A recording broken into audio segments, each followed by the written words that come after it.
tinupad mo yun, kailangan napapalitan din yung sign, tulad nito. Claire. Uy! Claire, ano ba? Ayoko mag-review. Mamaya na lang, nag-visit ako. Kanina pa ako nag-explain sa'yo, hindi ka naman pala nakikinig. Hindi na kasi ako kabalahin, kayo na lang. Kayo na lang, no? Visit na ako. Ay, na kasi yan! Ayoko mag-review! Magre-review muna tayo! Oo eh.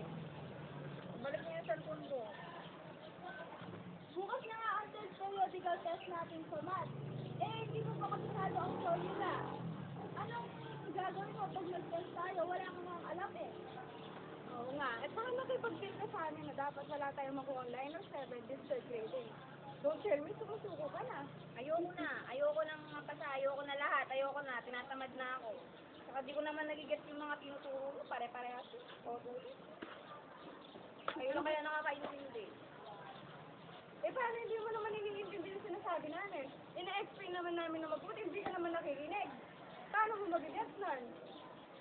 Claire, i-focus mo kasi ang sarili mo. Madali lang naman ang tinuturo namin sa'yo eh. Lagi na lang kayang sinasabing madali. Hindi naman kaya madali. Kung kayo naiintindihan nyo ako, hindi. Angela, tara na nga. Wait lang. Alam mo, ikaw, Claire, ikaw na nga sa tinutulungan, ikaw po yung may gana. Hindi mo naman sinabi kung tulungan nyo ako, di ba? Hindi ko hiniling. Claire, kaibigan mo kami. Hindi naman yung science o math ang problema dito eh.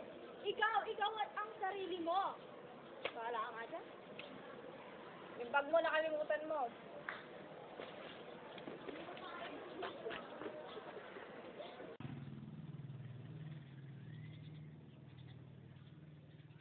$70?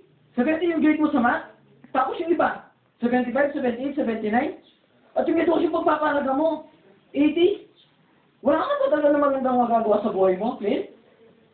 Tony, tama na yan. Wala na tayong magagawa.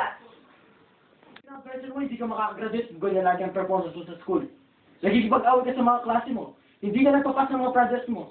At ano, nahuli ka pa nila na nagsiselfone habang may klase kayo. Claire, for grading na. Diyos naman anak, ayusin mo na yung pag-aaral mo.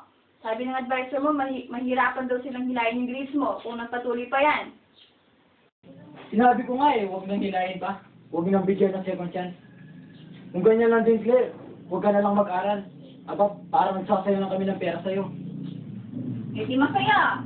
Aba, sumasagot ka ba? Ano ang problema mo, Claire? Hindi naman po kasi yung math o yung science yung problema ko. Kayo po ni Papa. Napapansin niyo lang po ako kapag may nagagawa akong mali. Lalo na po kapag mababa yung grades ko. Tapos kinukumpara niyo pa po ako lagi kila ate sa kay kuya. Lagi niyo sinasabi, gayahin niyo sila, gayahin mo sila. Sinabi niyo na po ba sa kanila na gayahin nila ako? At bakit ko naman sasabihin? Yun na nga! Bakit niyo naman sasabihin sa kanila na gayahin nila ako? Eh di ba nga bobo ako? Claire, tama na yan! Alam mo anak, hindi ka naman bobo. Wala ka lang talaga sigang mag-aral. Alam mo naman yun lang ang lagi namin pinapaalala sa inyo ng ina eh. Tapos hindi ka naman nagiginig. Ilagi niyo kasi pinaparamdam sa akin na wala akong magagawang tama. Na wala akong kayang gawin. Hindi naman namin nangihiling na mag-interpret sa kasi. Ang dami lang naman eh, tunaran mo na kahit kuya mo. Akin mo kasi, wala ka na ibang pagkabas na mag-aaral mo. Hindi ko naman sinasabi ko, pagkalit ka sa lahat mo. At akin lang naman eh, kahit hindi na. Hindi ka maiiyak kung pinapakita mo sa ibang tao. O paano yan? Hindi ka makakagraduate. Kasi hindi mo matutuwa kami na mama mo sa'yo.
Sabi ko sa'yo, anak, ginagawa natin sa iyo.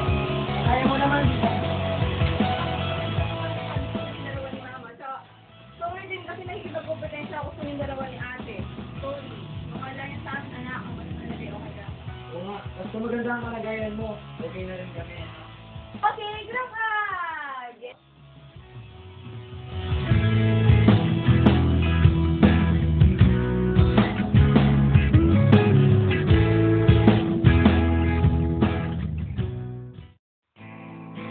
Sa totoo lang, hindi naman talaga mahalaga ang mga matataas na numero o marka. Ang importante ay ang mga aral na natutunan mo sa paggamit ng mga yon. Sabi nga nila, wala namang bagay o karangalan ang ibinibigay ng basta-basta lang.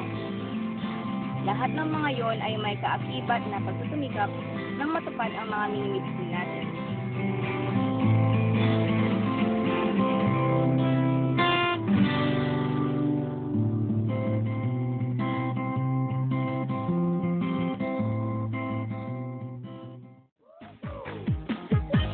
Thank you.